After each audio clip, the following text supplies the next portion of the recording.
सभी विद्यार्थियों को मेरा नमस्कार। मैं दामोदर शर्मा एक बार पुनः आपके समक्ष हाजिर हूँ एक नए प्रकरण के साथ। तो देखिए बालकों, आज हम जिस पाठ का अध्ययन करेंगे वह पाठ रहेगा कक्षा 12वीं की जो हिंदी साहित्य की पुस्तक चलती है सरयू। उस सरयू पुस्तक के अंतर्गत एक पाठ आता है राम की शक्ति पूजा, और उस पाठ के कवि है सूर्यकांत त्रिपाठी निराला। तो देखिए बालकों, ये जो जैसा कि पाठ का शीर्षक है राम की शक्ति पूजा, तो राम को शक्ति की पूजा करने की आवश्यकता क्यों पड़ी और किस प्रकार उन्होंने राम ने शक्ति की पूजा की, इन सब बातों की इस पाठ में विवरण दिया गया है। तो आपको पता है कि राम माता सीता को रावण से मुक्त करने के लिए लंका की तरफ उन्होंने कूच किया। अब युद्ध होना स्वाभाविक था। रावण ने कई प्रयास करने के बावजूद भी श्री राम के प्रस्ताव को स्वीकार नहीं किया, और उस परिस्थितिवश राम को अंतिम विकल्प जो राम के सामने रहा, श्री राम के सामने, वह रहा युद्ध का। अब युद्ध, क्योंकि रावण अत्याचारी शासक था और राम धर्म के लिए कार्य कर रहे थे। अब ऐसी स्थिति में रावण ने अपनी आराधना से माता शक्ति को प्रसन्न कर लिया, और यही राम की चिंता का विषय बना हुआ है। उनको लग रहा है कि रावण और राम, पहले जो हमारा युद्ध हो रहा था वह इतना कठिन नहीं था, लेकिन अब माता शक्ति उनकी तरफ जाने से, अर्थात माता शक्ति का आशीर्वाद उनको प्राप्त होने से रावण को अब इस युद्ध में रावण की विजय लगभग निश्चित सी लग रही थी। इस बात को सोचकर राम काफी निराश हो गए थे, और निराशा का कारण भी था क्योंकि माता शक्ति का आशीर्वाद जिधर है उनको जीत पाना इतना आसान नहीं है। इस तरह की बातें इस पाठ में वर्णित की गई है। तो आइए अब हम पाठ प्रारंभ करते हैं। कि अब पाठ प्रारंभ करें उसके पूर्व इस पाठ के जो कवि है उनका परिचय भी जानना हमारे लिए आवश्यक है, लेकिन इसलिए पहले हम परिचय जान लेते हैं। तो इस पाठ के जो कवि है सूर्यकांत त्रिपाठी हिंदी साहित्य के छायावादी से लिखे प्रमुख कवियों में अपना स्थान रखते हैं, और इससे महानतम कवि का जन्म सन 1896 ईस्वी में हुआ तथा निधन सन 1971 ईस्वी में हुआ। इन्होंने अपने जीवन में कई श्रेष्ठ रचनाएं लिखी, उनमें कुकुरमुत्ता तो है ही प्रमुख, इसके अलावा अनामिका, परिमल, गीतिका, अपरा, सरोज स्मृति, आराधना, इस प्रकार की रचनाएं भी उनकी मुख्य रही है। तो अब हम पाठ प्रारंभ करते हैं। है अमानिशा उगलता गगन घन अंधकार। अमानिशा का मतलब अमावस्या की रात्रि। कि कौन सी रात्रि हो रही है? अमावस्या की रात्रि। और अमावस्या की रात्रि में क्या होता है? घना अंधकार, अत्यधिक अंधकार व्याप्त रहता है चारों तरफ। तो चारों तरफ अत्यधिक अंधकार हो रहा था। उगलता घन अंधकार, गगन, गगन का मतलब आकाश और घन का मतलब घनघोर अंधकार। कि अमावस्या की रात्रि है और आकाश घनघोर अंधकार उगलता हुआ प्रतीत हो रहा है। खो रहा दिशा का ज्ञान, और ऐसी स्थिति हो रही है कि चारों दिशाओं का भी ज्ञान नहीं हो पा रहा है। कौन सी दिशा किधर है, किधर पूर्व है, किधर पश्चिम है, किधर उत्तर है, किधर दक्षिण है, कुछ पता नहीं चल रहा, इतना अंधकार है। स्तब्ध है पवन चार, और जो उस समय गर्म हवाएं चलती है वह भी स्तब्ध, रुकी हुई थी। हवाओं का भी पता नहीं चल रहा था। कुल मिलाकर सारा वातावरण इतना शांत हो रहा था कि अप्रतिहित गरज रहा, पीछे अम्बुदी विशाल। और जिसको जैसे अप्रतिहित, जिसका सामना कोई नहीं कर सके, इस प्रकार से अम्बुदी का मतलब समुद्र, विशाल का मतलब विशाल, ये विशाल समुद्र पीछे अप्रतिहित की तरह गरज रहा था। तो ये समुद्र पीछे जो गर्जना समुद्र की, वह अप्रतिहित गरजती हुई प्रतीत हो रही थी। भूधर जो ध्यान मग्न, और जिस प्रकार हिमालय ध्यान में मग्न दिखाई देता है, उस भूधर के समान ही, जो का मतलब जो जैसे, और उदाहरण अलंकार है।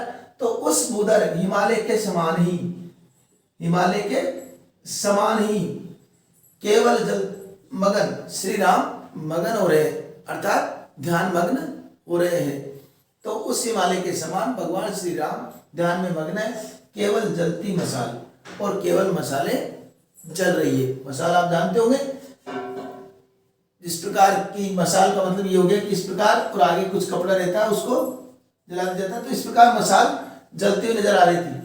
स्थिर राघवेंद्र को हिला रहा फिर संग से, और स्थिर मन वाले श्री राम को, राघवेंद्र कौन है? श्री राम को बार बार एक ही शंका उसको विचलित कर रही थी, हिला रही थी। रह रहे उठता जग जीवन में रावण जय भय, और बार बार उसका इस सांसारिक जीवन में, श्री राम के सांसारिक जीवन में एक भय बार बार सता रहा था। कौन सा भय सता रहा था? कि कहीं रावण विजय न हो जाए, और अगर रावण विजय हो गया तो ये धर्म की हार हो जाएगी और अधर्म की जीत हो जाएगी, और मैं जानकी को किस प्रकार मुक्त कराऊंगा। इस बात को सोच करके बार बार उसका मन श्री राम का आशंकित हो रहा था। जो नहीं हुआ आज तक हृदय रिपुदम में शान, और जो हृदय आज तक रिपुदम में अनेक शत्रुओं से भी थका नहीं, ऐसा हृदय आज विचलित हो रहा था। एक भी, क्या कारण था वो तो बताएंगे। एक भी अयुत लक्ष्य में रहा जो दुराक्रांत, अयुत का मतलब हजारों, लक्ष्य का मतलब लाखों, कि अनेक लाखों हजारों आक्रांताओं के आक्रमण करने पर भी जो हृदय कभी विचलित नहीं हुआ, आज उस हृदय की क्या स्थिति हो रही है। क्योंकि कल लड़ने को हो रहा विकल वह बार बार, क्योंकि कल लड़ने के लिए वह हृदय काफी व्याकुल हो रहा है कि कल मैं किस प्रकार लड़ूंगा, रावण का सामना किस प्रकार करूंगा। असमर्थ मानता मन उद्यत हो हार हार, क्योंकि बार बार मन तो रावण के सामने अपने आप को असमर्थ मानता हुआ प्रतीत हो रहा था कि रावण से जीतना इतना आसान नहीं है, और ऐसा लग रहा था कि अब रावण से हार निश्चित है। कुछ क्षण तक रह रहकर मौन सहज निज कोमल स्वर, कुछ क्षण तक भगवान श्री राम मौन रहे और फिर सहज होकर के अपने कोमल स्वर से बोले। रघुवीर मणि, रघुमणि का मतलब श्री राम, मित्रवर, हे मित्र, विजय होगी ना समर, कि इस युद्ध में हमारी विजय होगी ना, अर्थात हमारी विजय तो हो जाएगी ना इस युद्ध में। ये नहीं रहा नर वानव वानर का राक्षस से, अब यह मानव वानर का जो है राक्षस से युद्ध नहीं रहा। पहले तो यह था कि राक्षसों को वानर की सेना के साथ श्री राम जो कि मानव के अवतार में है वो उनका युद्ध चल रहा था, लेकिन अब उनको लग रहा है कि अब ये नर वानर या राक्षसों का युद्ध नहीं है अभी, क्योंकि उतरी पा महाशक्ति रावण से आमंत्रण, क्योंकि रावण से आमंत्रण प्राप्त करके माता शक्ति स्वयं युद्ध मैदान में उतर चुकी है, और जिस तरफ माता शक्ति हो उस तरफ जय निश्चित होती है। और देखो दुर्भाग्य, ये माता शक्ति भी रावण के साथ ही दे रही है। अन्याय जिधर है उधर शक्ति कहते चल चल, उनको बड़ा आश्चर्य हुआ कि जिधर की तरफ अन्याय है उधर ही माता शक्ति है।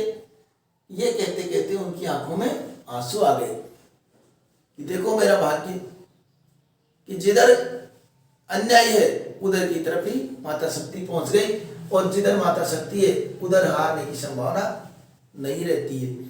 हो गए नैन कुछ बूंद पुनः ढलके दलदल, और उनके इस प्रकार उनकी आंखों में आंसू आ गए, कुछ बूंद ढलक करके नीचे गिर गए। रुक गया कंठ, और कहते कहते उनका कंठ रुक गया, अर्थात वह बहुत दुखी हो गए। बात क्या चल रही थी, एक बार पुनः सारांश के रूप में सुन लीजिए कि संपूर्ण वातावरण अमावस्या की रात थी, चारों तरफ अंधकार व्याप्त था, और इस अंधकार के बीच में कहीं पर भी हवा भी, गर्म हवाएं भी स्तब्ध हो रही थी, और दिशाओं का ज्ञान भी नहीं हो रहा था, और एक तरीके से पीछे की तरफ समुद्र गरजना करता हुआ प्रतीत हो रहा था, गरजता हुआ प्रतीत हो रहा था। और जिस प्रकार हिमालय की तरह पर्वत की तरह ध्यान में मग्न भगवान श्री राम थे केवल जलती मशाल, केवल मशालें जल रही थी। और ऐसी स्थिति में बार बार राम को एक संशय बार बार सता रहा था कि अब क्या होगा, क्योंकि अब युद्ध में स्वयं माता शक्ति रावण से आमंत्रण प्राप्त करके उतर चुकी है और ऐसी स्थिति में अब मेरा युद्ध जीतना थोड़ा असंभव लग रहा है। ऐसा सोचकर वो निराश हो गए और अपने मित्र से कहने लगे, हे मित्र, अब ये युद्ध राम मानव वानर या राक्षसों का युद्ध नहीं रहा, अब इसमें साक्षात माता शक्ति उतर चुकी है और ऐसी स्थिति में हमारी विजय नहीं हो सकेगी। और उनको इस बात का कष्ट रहा कि माता शक्ति ने भी अन्याय का साथ दिया, जिधर अन्याय है उधर ही माता शक्ति है। ऐसा कहते कहते श्री राम की आंखों में आंसू आ गए। ठीक है, यह रही इसकी व्याख्या। अब कुछ प्रश्न है वो डिस्क्रिप्शन में आपको मिलेंगे, तो व्याख्या के साथ साथ हमको प्रसंग और ये किस प्रकार लिखना है ये भी समझ लीजिए। प्रसंग पहले हम व्याख्या करेंगे तो प्रसंग तो लिखते ही है। तो प्रसंग प्रस्तुत पद्यांश हमारी पाठ्य पुस्तक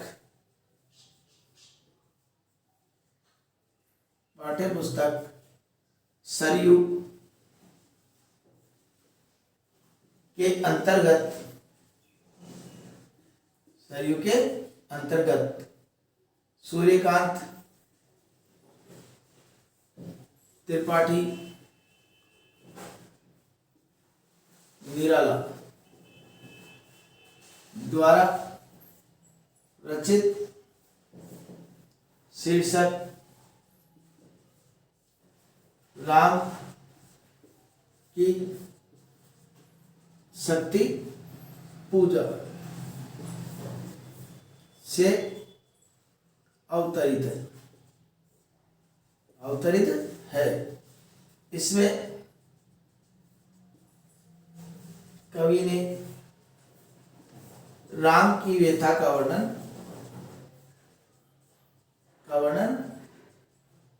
किया है। ठीक है, यह इसका प्रसंग हो गया। व्याख्या भी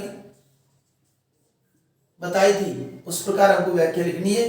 विशेष के अंतर्गत जो बातें लिखनी है हमको उसमें लिखना है, एक तो खड़ी बोली हिंदी, खड़ी बोली हिंदी